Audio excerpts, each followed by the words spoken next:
Welcome to Adventures in Solitaire. Today we'll be discussing the Mythic Game Master Emulator. Alright, so today we'll be talking about the Mythic Game Master Emulator. What is it? Why do we need it? So, why do we need it? Well, if you are just getting started with solo role playing, you probably have a role playing system that maybe you feel that you want to use. Again, I will stress that you really want to try to find a system that is solo role player friendly. There's variations on friendliness in front of with what I've got here. I've got a science fiction board game that has some role playing elements. This is really awesome. I recommend this, especially for a group of people, especially. Um, then I have some fantasy here, and then Traveler. You probably, like I said, you probably already have a core rule system picked out. I would assume that you're already familiar with that rule system fairly thoroughly. Otherwise you're going to spend a lot of time looking through the rules. But irregardless, you have one. And now you're at a place where you're like, okay, well, I know these rules, but I don't have a game master. So how is that going to work? And that's where this comes in. Now, there are other tools that are out there for the solo role player. And as of right now, this has been out for a while, but as of right now, this is the best system that I'm aware of. Now, if somebody knows something that improves upon this or is a different take on the same concept that they think rivals this, then please let me know. I'll definitely be interested in taking a look just for my own hobby, and then so I can share that with others as well, and maybe do some comparisons. But right now, this is it, and you're looking at about like I think it's like $13. I'll do an update on the for text on the channel for the pricing on that, but it's a pretty cheap entry, and it's really not that thick at all. So you're not going to be having to take in a lot of information. And most of this, believe it or not, most of it isn't, I wouldn't necessarily call it filler. This book could be a lot smaller. And I hate to call the information that it has in this filler because it certainly can be useful, especially for someone just starting out who's completely new. And one of the things that I've talked about already in my channel is this concept called a conjecture-based system, and I believe that this definitely fits that mold a little bit with some conjecture there. It does borrow some of that. But let's go ahead and let's talk about how this book can help. It will never truly replace. You can't ever. I don't say can't ever, but it's unlikely that we will ever have a system that will truly, easily, simply replace a game master, but this does really good at it. And I'd like to talk about how it does that. So you've just got your book and you're ready to go. How does this work? Um, well, the first thing that you're going to need to do is you're going to have to decide how your character is going to start out. Now, I'm going to go with fantasy just because I think that's a simpler setting, and that's probably what most people who are watching this is going to use. I like fantasy. I like science fiction. I like both. But the first thing that you need to do is you're going to want to figure out, where's your character? Where are they? And generally, what I like to do, especially in like a fantasy setting, is I like to put myself in a place of a new world that's totally unexplored. It's new to my character somehow. Whether I'm shipwrecked, whether I'm waking up with stereotypical waking up without your memory, or maybe I'm carted off to a foreign kingdom and now I'm a prisoner. Those tropes that we're all familiar with. But in this case, I'm going to say that I'll do the shipwreck thing, and I've walked up on the shore, I've wandered a bit, and I found a town, and I just have what I have on my character, and I'm looking for a job. I'm trying to find some work so that I can start wandering around this place. So that's going to be a goal, and in this system it's called a thread, and I'm going to use them interchangeably today. So a thread is a goal. So my first goal is going to be get job. Okay. And then the next thing that I need to do is I need to establish something called a scene. And so what the system does is it establishes things in I want to say acts, but I think that actually I think scenes just fine. When we think of a scene, we think of I think of scenes in like say a movie. There's the chase scene, the the bank robbery, the heist indoors. The I'm in the I'm trying to do something in the airlock room of a spaceship. I'm in this scene where I'm trying to convince the villain to change their ways. All of these are scenes in a movie before we cut to the next scene. And so, in this way, the system does a really great job of encapsulating or compartmentalizing different different parts of your adventure, so that you can sit down and solo role play, and it won't take near as long, especially if you're very familiar with the system. It won't take as long as say maybe 30 minutes or maybe an hour. And if you want it to take longer, you can. You can run multiple scenes if you want to. You can run as many as you want, but it allows you to have short sessions and feel like you're getting somewhere. You've accomplished goals. You've found new characters and new threads, new stories, new side quests that are currently running and have an effect on your overall game. So the first scene that we're going to do, because it's get a job, I'm going to say that because let's say that I've rolled on some tables to help create this town using another resource that I have, and I in this town I know that there is an inn that has a pub, and that seems like the best place for me to go. So scene setup is headed to pub to talk to innkeeper about work. So now I have my initial scene and I have my goal. The next thing that I need to do is I need to establish something called a chaos factor. Now the game starts off and it shows you on this sheet at a chaos factor of 5. So I've written that down so I can keep track of it. So let's talk a little bit about chaos factor and the scene and the job and how that works in the system. It really is not complicated at all. I think hopefully while you're watching this, my intent is to show you that despite all the tools that are available and the selection that can be daunting, that with just a few tools you can make this work, and it's nowhere near as complex as it has to be, or as it seems. I say has to be, could be. So one of the first things that you're going to do is you're going to look at your chaos factor. And what the chaos factor is it is a measure of just how much additional randomness, I guess, the likelihood that something different that's abnormal will happen. And when I say abnormal, I don't mean crazy, like some sort of portal is going to appear out of nowhere and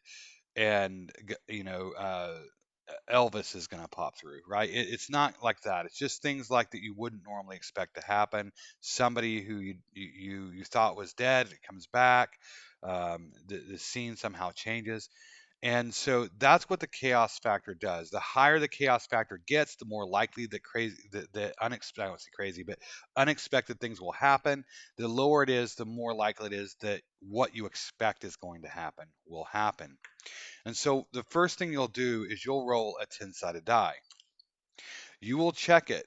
You will see if that 10-sided die is within your chaos factor. So this is not, this is above. I rolled a 5, okay? But had I had rolled, let's say, a 4, or I'd rolled, let's say, a 3, then the scene would have been modified somehow.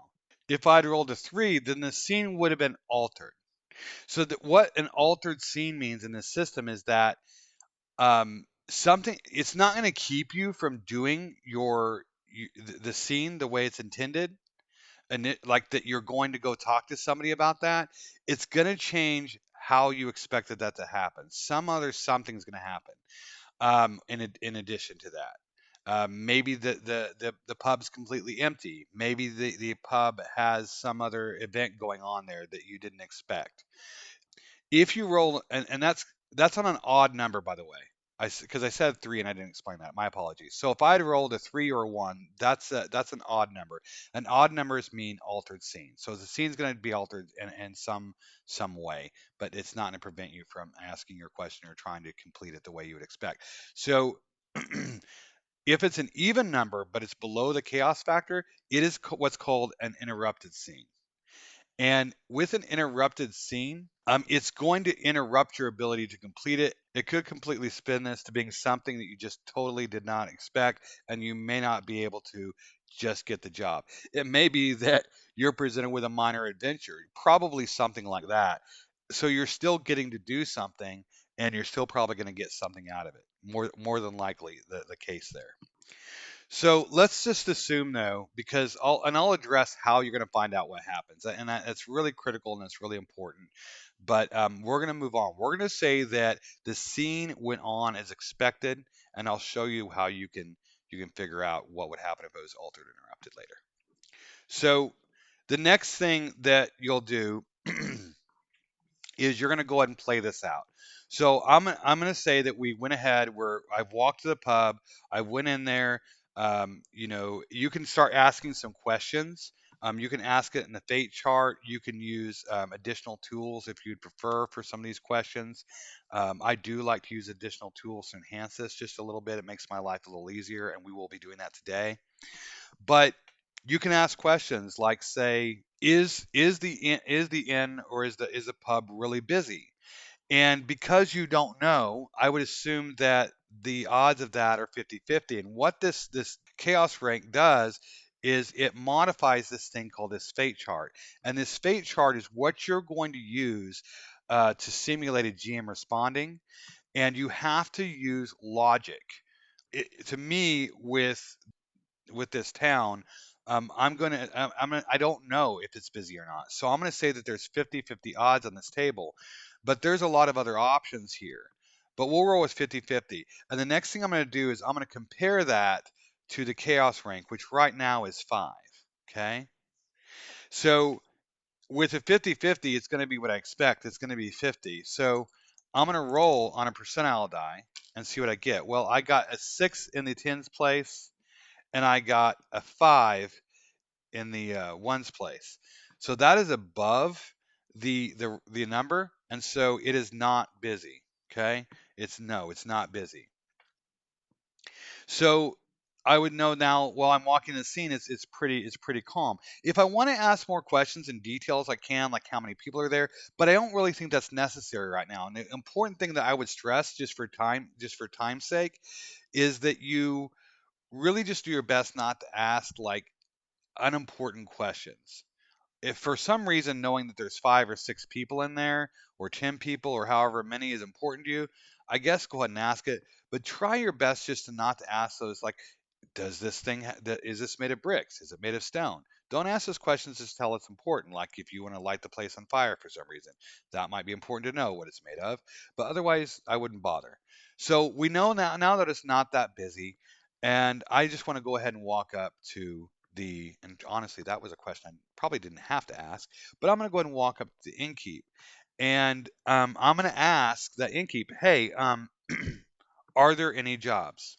Now, there is one point that I failed to mention, because not only can you have your initial scene altered before it even gets started, or that it's interrupted before it gets started, anytime you consult the fate chart, there is a chance that something will not quite go as expected in multiple different ways.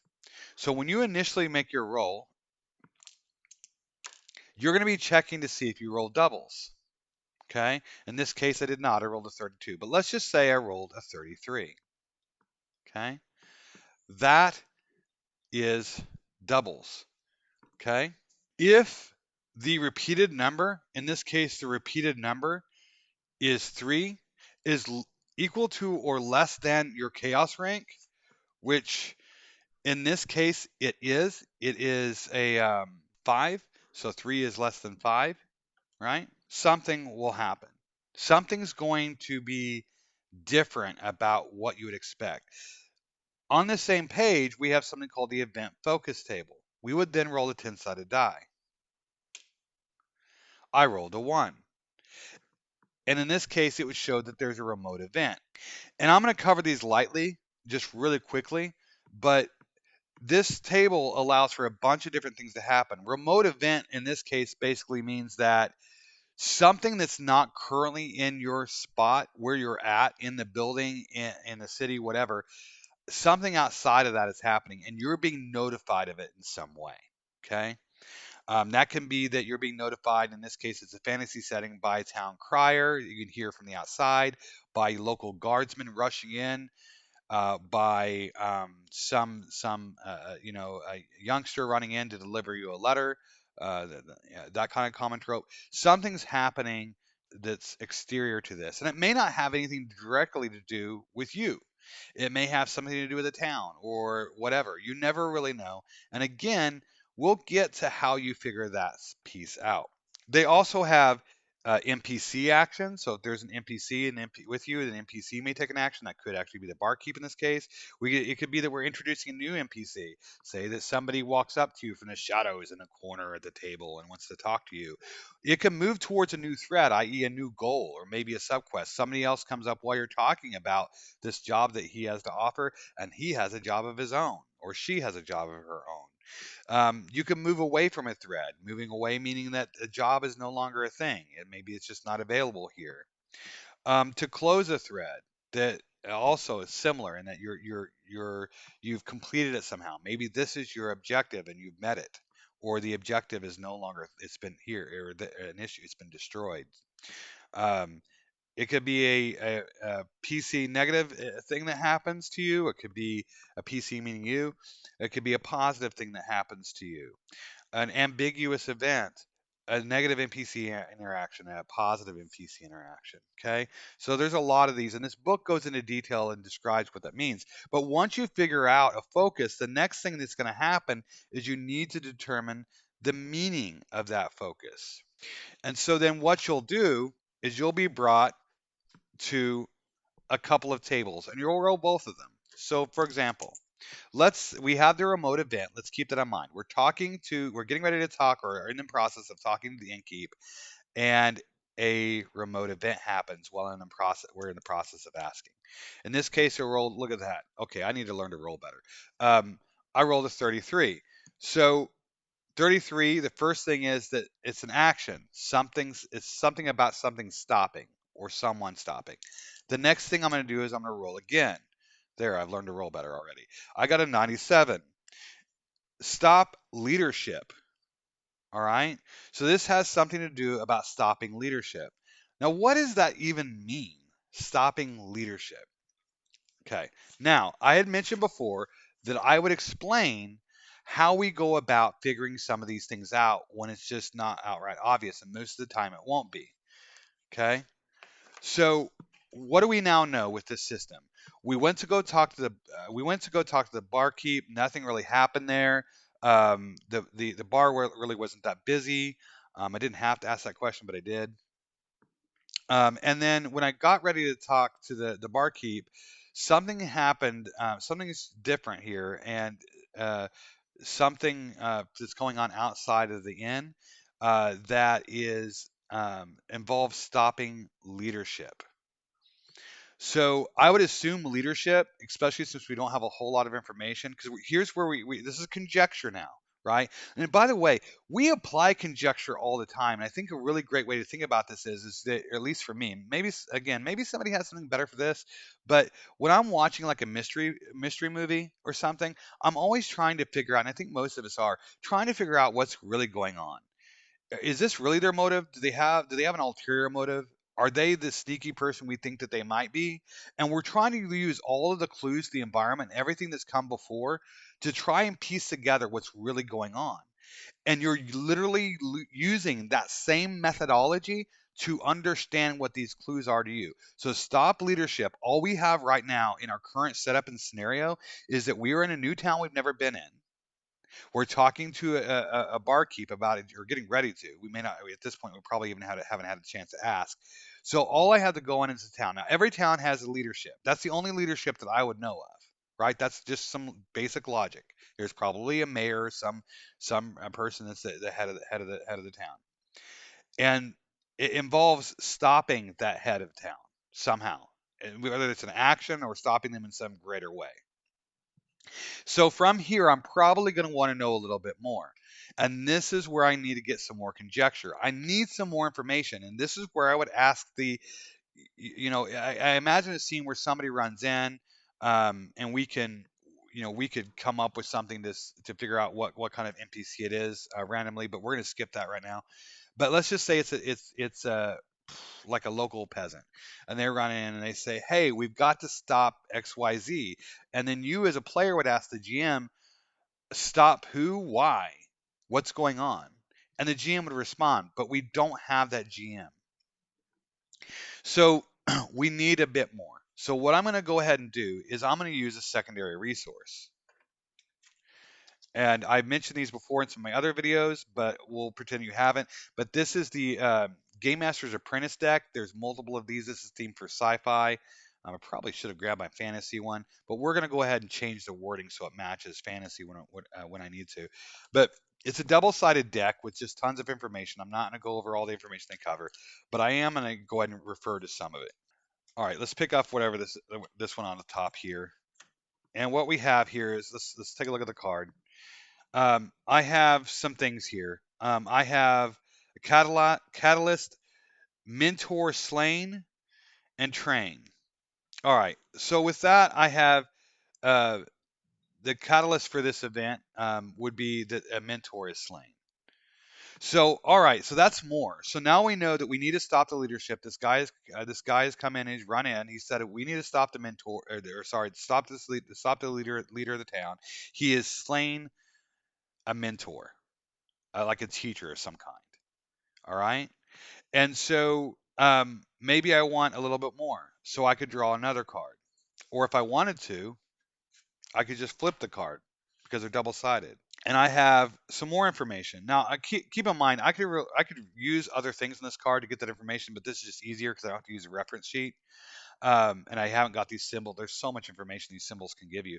I don't have them all remembered, but it says stranded in the wild, and so maybe the mentor he stranded some mentor in the wild somehow, some badlands. So um, in that way, I can continue to get more information, and I can kind of go from there. So I can say, I might further ask, okay, so I know that he's stranded this person in the wild.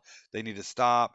Um, I could ask, why was the mentor slain?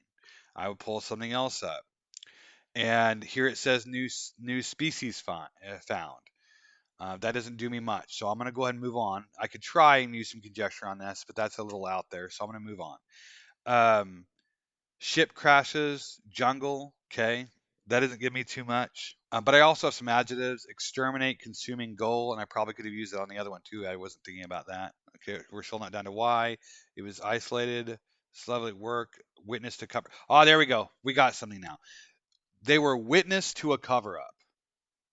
Okay. And so from there, I might go, is this something I can help with? And I would go to the fate chart, right? I would go to the fate chart and say, is this something I could help with? I would roll. I got a, a I got a 13. Is this something I can help with? I'm going to say it's at this point they're pretty needy that it's almost a sure thing. I rolled under the number.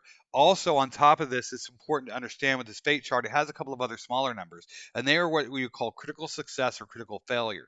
In this case, 18 is what would be needed or less to get a critical success. I rolled the critical success, so not only is it are they it's say yeah, please help us. It's yeah, but and so, what is the yeah but? Now you can go back to these cards some more to figure out what the yeah but is. But I'll say we'll reward you well, right? Just to keep it simple. And I don't have to do that, but that's probably what I would imagine a GM might say. We'll be in your debt. So we've reached this point where I now have an adventure that I can go on. I found my job, really. So at this point, we would move on to the next scene, and that is to go and see about what we can do to take care of this leader. Is he surrounded by guards? Is the area he's in fortified?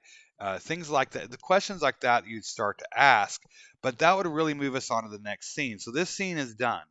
We also have a new thread that's been established now, and that new thread is and I say we can probably close that thread out. But the new thread is going to be stop leader. And the new scene is going to be planning on how to stop leader. Okay. We've also met a new character. The new character is the local peasant who will owe us who may well owe us a favor later. Okay. So there's more to the system here. So let's talk a little bit about threads and characters. So as you play through the game, you will need to keep a list of the various NPCs that you meet. You will need to keep a list of the threads that you've been on. Now, getting a job is an important thread, so I don't care to keep that. But stopping the leader is probably a pretty important story element. It's something that maybe later on in your adventures may be important. It may come back to haunt you or help you in some way that you stop this leader. And so you'll keep track of all these. Some of these you'll get rid of, some of these you'll keep. People that you've met before may enter back in. They may follow you. They may turn into other player characters that you can bring with you. So all of these things add up to change your future conjectures. Because the more information you have about these scenes and the world around you and the events that have come before, the more you're able to actually have better conjectures about what's likely to happen because of these past events. As you saw when we first started and we asked that question about stop leader, we had to sit there and think because we hadn't had much built yet to really describe what stopping that leader might mean. Okay? Stopping a leader can mean something completely different with different threads that have already been developed and different characters that you've already met. One of those characters may well be a leader. So all of this starts to build slowly, and your story and your world and everything around you, your relationships start to build. Consequences start to emerge for your actions. And at this point, if you follow along with me, and hopefully I've done a good job of describing the situation, hopefully you're starting to get a feel for that same feeling that we get as role players when we are adventuring and discovering and finding things and solving problems and growing and becoming important in some way in the world or that we're interacting within. And for me, the that means that the solo role playing has fulfilled its objective. I think the only thing that you could possibly say that might not be so fulfilling is that you're not going to have that human to human interaction. But I imagine that there's some reason why you are solo role playing in the first place. I know I have my reasons. You can bring this into a group setting where you and your partner or your friend can sit down and you can each share in a conjecture and you have a shared story so you can still have that companionship without one of you having to be the GM. Maybe neither one of you want to be the GM and you both want to take part in that self-discovery. That can happen. It can also let you as a GM if you wish to go ahead and have your own player character as these events tend to be more random and it's not really all the way up to you and you can allow the player character to help with some of that conjecture and you can discuss. So this system, Mythic, is really awesome in giving you the ability to uh, build a world. Now, I think there is one thing I failed to mention. I apologize. The chaos rank does move. So if when you move to a new scene, if everything happened as you kind of expected that it would, then what you will do is, and I haven't printed off a fate chart, but what you'll do is you will move. No, never mind. You keep track of it here. I don't know what I'm saying, but you will go ahead if it's everything's happened as normal. You will reduce this chaos number by one. Okay, if for some reason the situation didn't happen as you expected, you in this case we didn't just go to the innkeeper and find a job or not find a job. We had some major event happen. It was kind of a big deal. That is not expected. So the chaos rank in this case for our example game here, it would go up to a 6. This increases the odds that more things are going to happen that are unexpected.